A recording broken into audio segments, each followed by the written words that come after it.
Computer whiz kid, talented software developer, shrewd businessman, benevolent philanthropist, global health expert. There could be no doubt that Bill Gates has worn many hats on his remarkable journey from his early life as the privileged son of a Seattle area power couple to his current status as one of the richest and most influential people on the planet. But as we have seen in our exploration of Gates' rise as unelected global health czar and population control advocate, the question of who Bill Gates really is no mere philosophical pursuit. Given that we are currently living through a crisis that has been predicted by Bill Gates, which is triggering a response from the global health organizations that the Bill and Melinda Gates Foundation has bankrolled, and driving us toward a vaccination and biometric ID solution which Bill Gates has been working on for years, the answer to the question, who is Bill Gates, is quickly becoming one of the most important questions of our lives. That answer will not only tell us about the world that we are living in, but about the one that we are being thrust into, and how we can avoid it. Today we will attempt to answer that question as we examine the motives, the ideology, and the connections of this man who has been so instrumental in shaping the post-coronavirus world. Meet Bill Gates. You're tuned into the Corbett Report. So who is Bill Gates? Some argue that he's a genius who leveraged his natural computer savvy into a billion-dollar fortune. You're called a genius, and I will... Well, no, I don't think that embarrassed you at all. They call you a genius. Part of your genius is that you are a computer whiz, and the other is that you did have the business acumen to turn it into a working company. Are you a business genius, too? Well, I wouldn't say genius. Others insist that he is a visionary who has changed our lives with his foresight and bold imagination. Bill had a vision, and I understand it went back even then, that computing would be ubiquitous. It would be part of all of our lives. And indeed, as you all know, he executed on that vision, and the world today has changed so dramatically, in large part due to the work that Bill has done throughout the years. He has been hailed as a shrewd executive who built the Microsoft empire with his remarkable talent for business. When the biographers and historians write the history of the 20th century, Bill Gates is going to go down as the best businessman of our century, and Microsoft is one of the greatest companies of the 20th century. And he has been praised as a philanthropist who is selflessly devoting his wealth to improving the lives of people around the world. Bill, even your harshest critic would have to admit that your philanthropy work is, planet-shaking, incredible, and could be, if you make it, a second act so amazing that it would dwarf what you've actually done at Microsoft.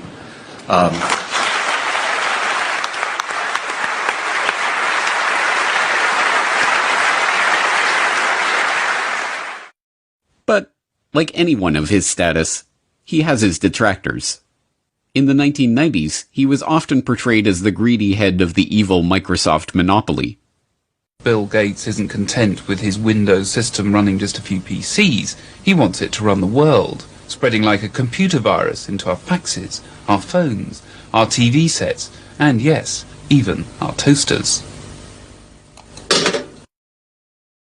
But in the age of the coronavirus crisis, he is most often treated like some sort of epidemiologist or leading health researcher.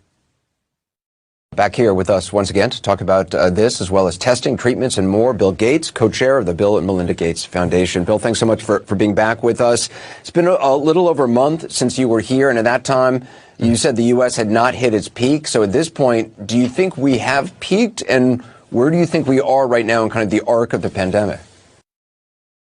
But in truth, none of these perspectives are accurate. Microsoft's big break famously came from a deal to provide software for IBM as they moved into the personal computer market.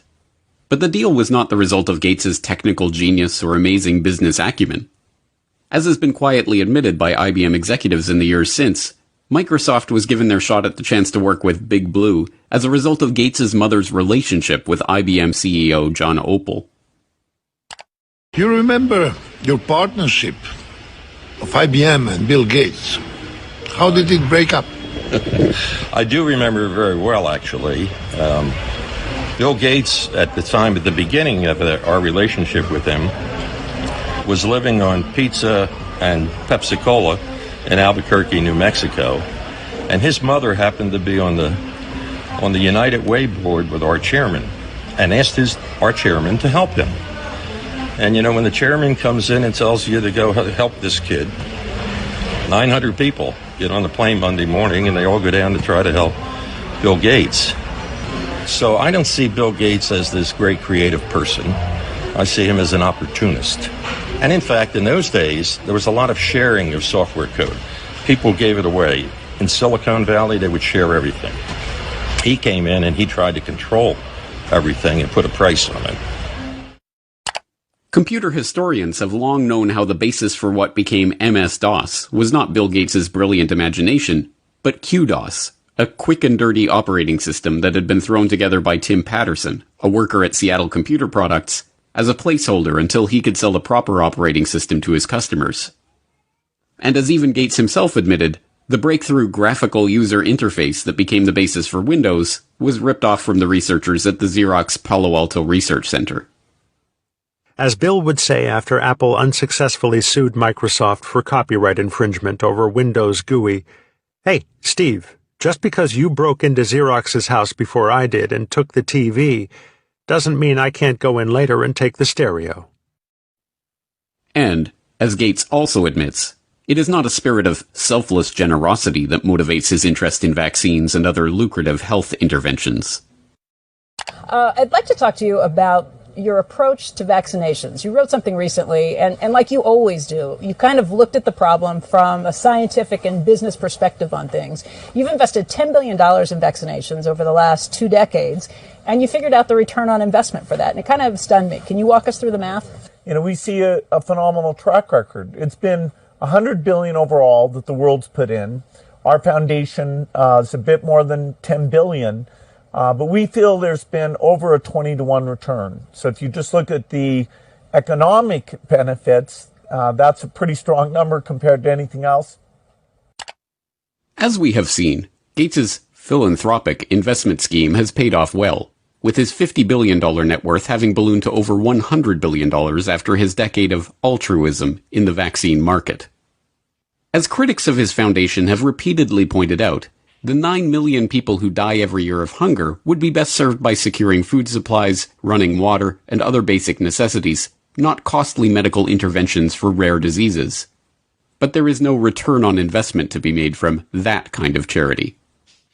No, this is not about charity. It is about control. The population control grid that Gates has been quietly funding into existence for the past decade, a biometric identification system tied to a digital payments infrastructure that will be used to track, catalog, and control every movement, every transaction, and every interaction of every citizen, is just now coming into view. But the real question is, why is he doing this? What drives a man like Bill Gates, a man rich beyond the wildest dreams of avarice, to spend his time and invest his fortune in schemes to control the population? To find the answer to that question, we have to examine Gates's family background. Bill Gates, it should not be surprising to learn, was born into money. His great-grandfather, J.W. Maxwell, was the president of National City Bank in Seattle. His grandfather, Willard, was also a banker, and his grandmother, Adele, a prominent Seattle civic leader. Bill Gates' mother, Mary Maxwell Gates, was a scion of the Maxwell banking family and, by all accounts, as hard-driving as her forebears. She served as a director of several companies, including First Interstate Bancorp and KIRO-TV of Seattle. She served as a regent at the University of Washington, and she was appointed to the board of the United Way of America, where, as we have seen, she persuaded IBM CEO John Opel to help her son in his fledgling software development career. Bill's father, William H. Gates Sr., was a prominent Seattle area lawyer. He co-founded a powerful law and lobbying firm, helped Howard Schultz in his bid to buy Starbucks, served on the boards of numerous companies and organizations, and, along the way, had a profound influence on his son's life and career. My dad was